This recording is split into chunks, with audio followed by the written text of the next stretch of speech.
whatever good work you're doing, meaningless. Whatever bad deeds you're doing, meaningless. It doesn't matter. And the best option would be to die, because then after that, I don't know what happens. I have an idea of what happens after life. So if I'm dead, I'm not going to struggle with whatever people are struggling with on earth. But the beauty therein is the fact that we are saved by grace. A time to scatter stones and a time to gather them, where all of these things are happening.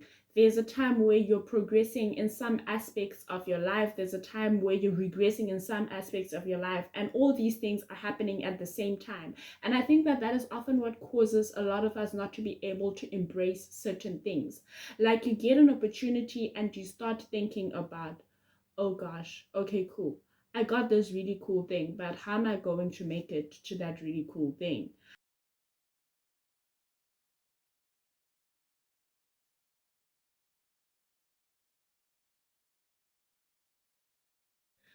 Greetings to you all, and welcome to Macked the Podcast, a podcast where I, your host Marlice McKenzie, talks about things that matter to me and matter to the people who occasionally come onto my show.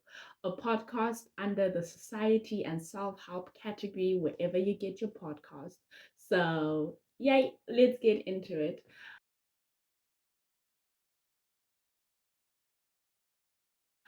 Um, Hi. The past month or so, I have been reading the book of Ecclesiastes, right? And this isn't necessarily going to be a whole scripture analysis type of thing, but essentially, it's just a matter of this was the most discouraging book to read. I never thought that the word could be discouraging, but there's also so much beauty in it at the same time. Like the final book, or rather the final chapter of this book that I read, I got to like, I was like, wow, okay, I did not expect this. It was discouraging in the sense that essentially this book just tells you that everything is meaningless. Whatever good work you're doing, meaningless. Whatever bad deeds you're doing, meaningless.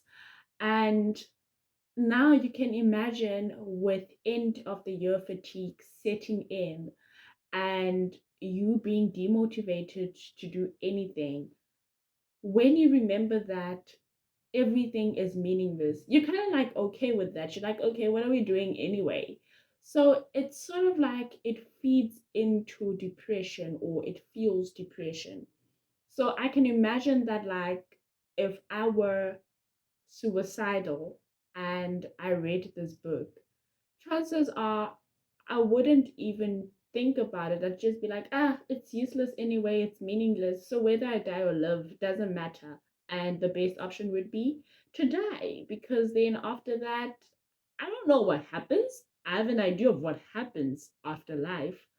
So if I'm dead, I'm not going to struggle with whatever people are struggling with on earth.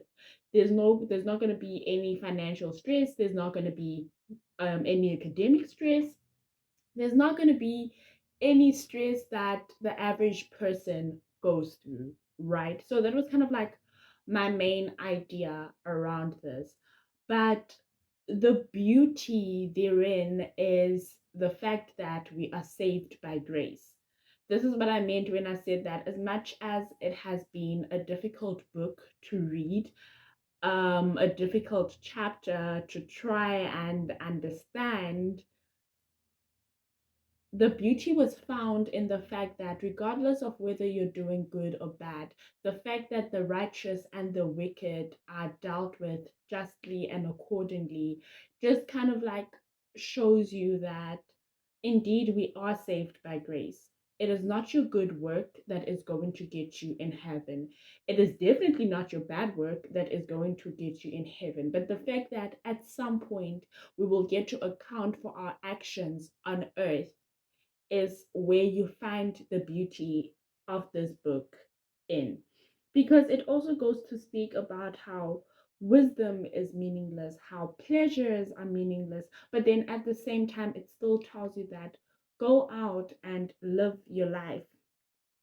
So I just really found that it was really bizarre. Like going through it, I remember that like this is not a book that I went through alone. I had someone whom I was fellowshipping with, or rather having devotion with around this, and we'd have jokes where whenever we did something, we'd all just end it with, yeah, it's meaningless anyway. So it just kind of like became a thing. So there's also a time where I think it's chapter 3 of Ecclesiastes, where it said that there's a time for everything and a season for every activity under the sun.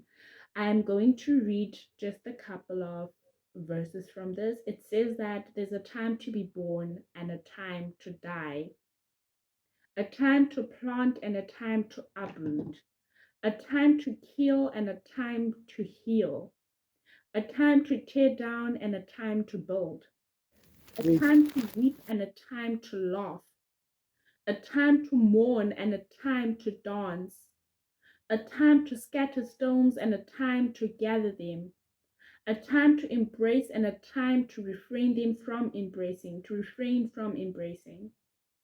a time to search and a time to give. So essentially, it goes on to talk about the seasons, times to do certain things, times not to do certain things. And I think that sometimes in our personal lives, there's a time where all of these things are happening. There's a time where you're progressing in some aspects of your life. There's a time where you're regressing in some aspects of your life. And all these things are happening at the same time. And I think that that is often what causes a lot of us not to be able to embrace certain things. Like you get an opportunity and you start thinking about, oh gosh, okay, cool. I got this really cool thing, but how am I going to make it to that really cool thing? How am I? You start thinking about all of these things. So it also goes to show that the disadvantage and the advantage coexist. That you may be excelling in your academic life, but your personal life is not too great. And I think that, especially considering that a lot of us are building our career lives, there's a lot of things that we are going to potentially neglect to get where we want to be and where we think we're supposed to be. Because you also need to remember, I say think we're supposed to be, because just because you think you're supposed to be somewhere does not necessarily mean that that is actually where you're supposed to be. I think that is why a lot of people also emphasize the fact that, and this is also a prayer for myself usually, that may the things that I desire be in accordance to the will of God for my life. Because I may want a certain thing, but it may not necessarily be God's plan for my life, but I think that it is. I often think about the things that we're good at and the things that we try to pursue. Sure, you're good at 50 things, but are you meant to be pursuing all 50 things? And I think that for the longest time, honestly, being like for the past 2 years, I want to say 3 years, but if I'm being honest, I think for the past 2 years, there's been things that I have been exploring that I'm good at. Some of them I just have potential. And I know that, like, if I work on that potential and try to improve that potential, there's definitely a future in that. So it's just basically been those kind of things, having to have conversations like that, that, okay, sure, I have the capability. I know how to do these 50 things, but am I meant to be pursuing all these 50 things? So there's a time to learn and there's a time to monetize. I think a practical example of this could be what I'm doing right now, whether you're listening to me on Spotify or whether you're seeing me on YouTube, wherever it is that you're listening on, whatever platform you're listening on. It's a matter of, okay, since I started, my editing has gotten better. Since I started, I've learned how to communicate and improve my audio and project my voice. Since I've started, I have done this, I have done that. Am I now ready to be monetized? And this is the part where you now have to work on the numbers, have to work on all of that. So it becomes like a season. You are in the season where you're learning and trying to get as many followers and subscribers as possible. But you're also in the season where your editing has improved. So therefore, you are, while you're still stagnant in one area, you're actually getting better in another area. And all these things are happening at the same time. So basically, it's like your body, your temple is the universe. And in the universe are all these orbits around it. I don't know much about cosmology and the universe, but I just want you to like bear with me and stay with me in this regard that all of these things are happening and they are kind of like all working towards one thing. Like the moon knows when to rise or when to set. The sun knows when to set, and like they hold so much power and so much space for each other. To love one another like the moon and the sun love each other, to work together and hold so much space for one another. I hope that that was not too poetic to not be understood, but yeah, essentially just to show the balance of life, that everything works out the way it's supposed to work out. You have people who thought that they were going to be, I don't know, hold some executive positions and all of that, but the person only ends up to be a cleaner. And we tell ourselves that, like, that person had so much potential. What went wrong? But what if something did actually not go wrong? What if that is exactly what they were supposed to be doing?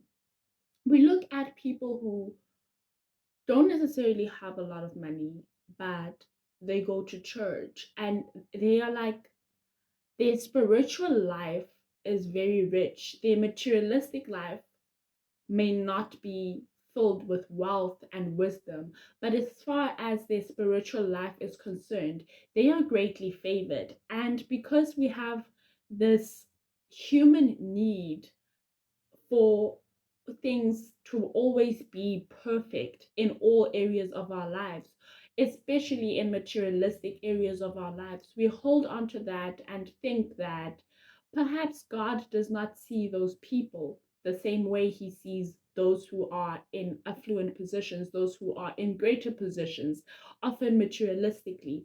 And I think that that is where you get to realize that the beauty is that none of this matters when we die. None of the possessions you acquired on earth while you were still alive matters when you die. I suppose an example could be, I think for the first time, I'll actually be very personal. Um, what I can use as an example for this, a perfect example for this, is I had my parents who were young and were working on their careers while they had children, myself and my younger brother, but we didn't necessarily get to like live together for a long time. So I'm just going to use myself in this image that you had they had me. Life was great. They were building their careers, putting their money away into savings, investments, and all of that.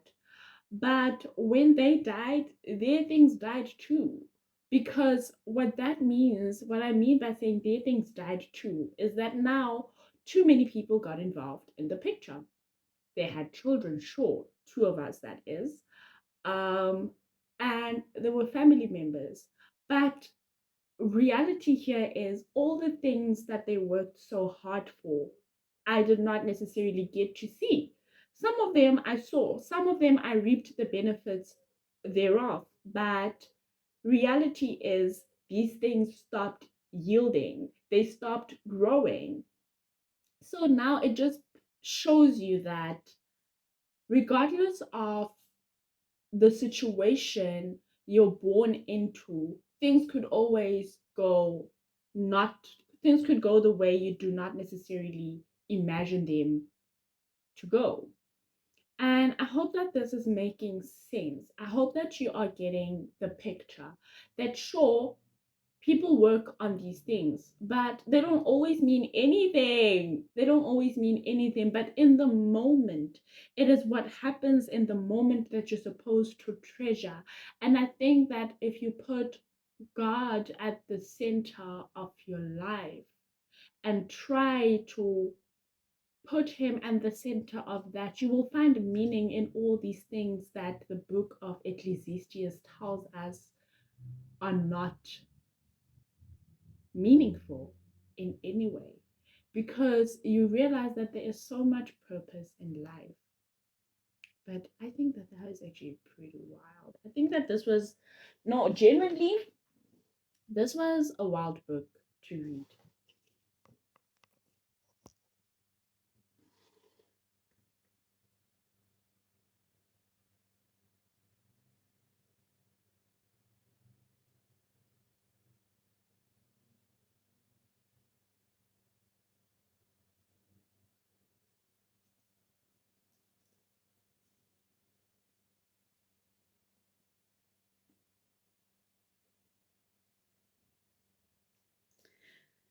And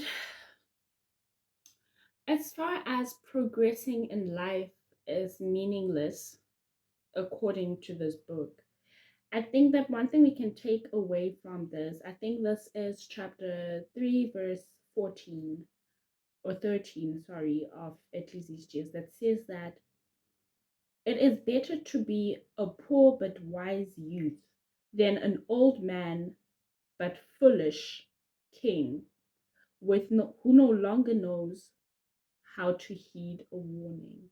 It goes to show that we exist, we are a part of community. The self does not exist as an individual, because how else will you get warnings if you're not getting warnings from community, if you're not getting warnings from the people who love you? How are you able to discern whether what you're receiving is a warning or not? And does it come from a good place? Is it from a reliable source? I think that these are all things that kind of like need to be taken into consideration. That yes, the book vouches that all of these things are meaningless, but when you go in depth and read about all of these things, you get to realize that there is a lot of wisdom in this, and perhaps because of that wisdom, this thing is not meaningless. Like there's also a part where they say that wisdom is a shelter, just as money is a shelter. But the advantage of knowledge is this, that wisdom preserves those who have it. So again, going back to community and the self, who who are you getting your information from? Who are you listening to? Do you have a wise counsel? Do you have people who put what you value at the center of their life? Are the people around you always agreeing with you? Or are they honest in saying that, okay, right now you're catching on nonsense?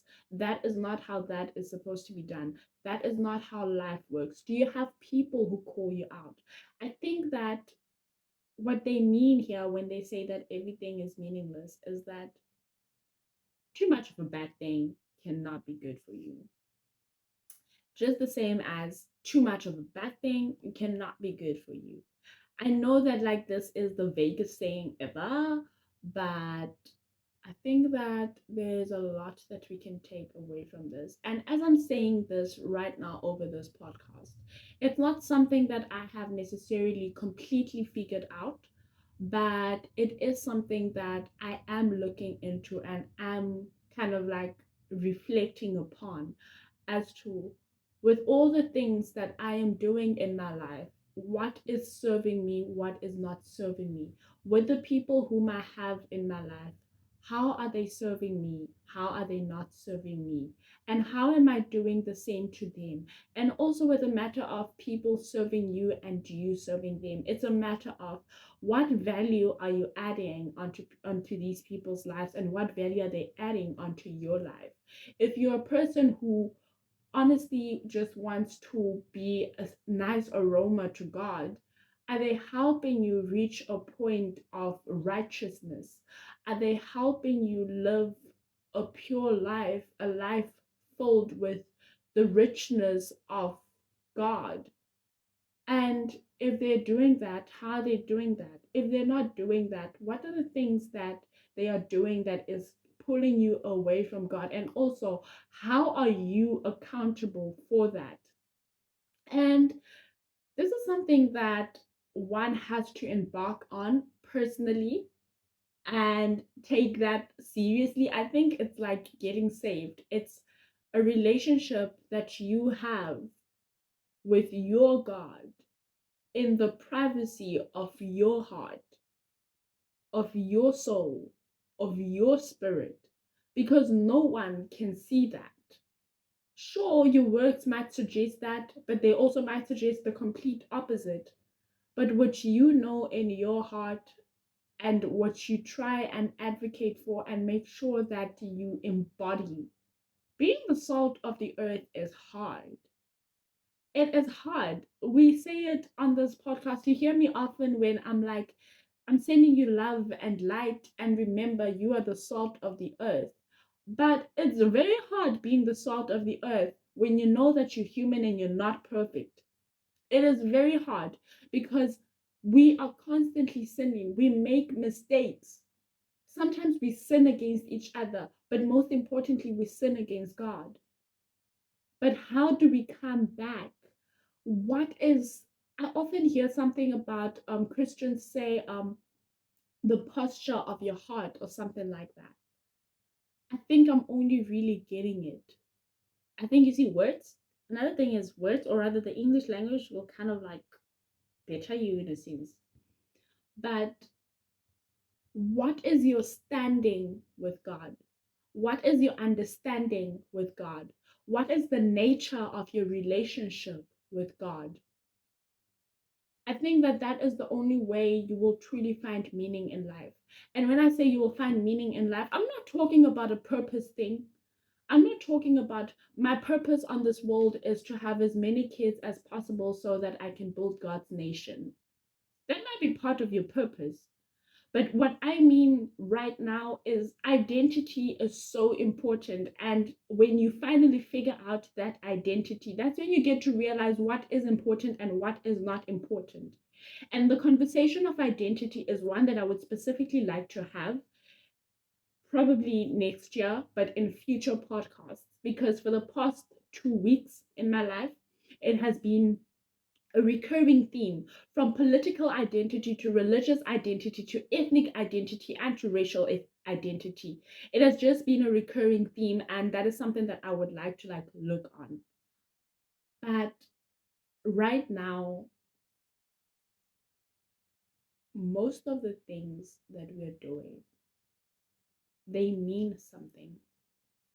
As much as the book says that they are meaningless, they mean something because someday you will have to account before God for all your actions. And I just hope that this is something that can help you better your relationship with yourself. And your relationship with yourself is your relationship with God because He dwells in you. Remember that your body is His temple, He dwells in that. The Holy Spirit is within you. And whether you acknowledge that or you don't acknowledge that, that's different. We all have our own personal convictions. No need for me to shove it down your throat. But that conscience within you, listen to that conscience and try to better your relationship with it. And at the end of the day, it is said that everything is meaningless. But perhaps what we have to do is interrogate the word meaningless. I'm not going to do that now, but I know that eventually I will have to do that. I will have to do that. But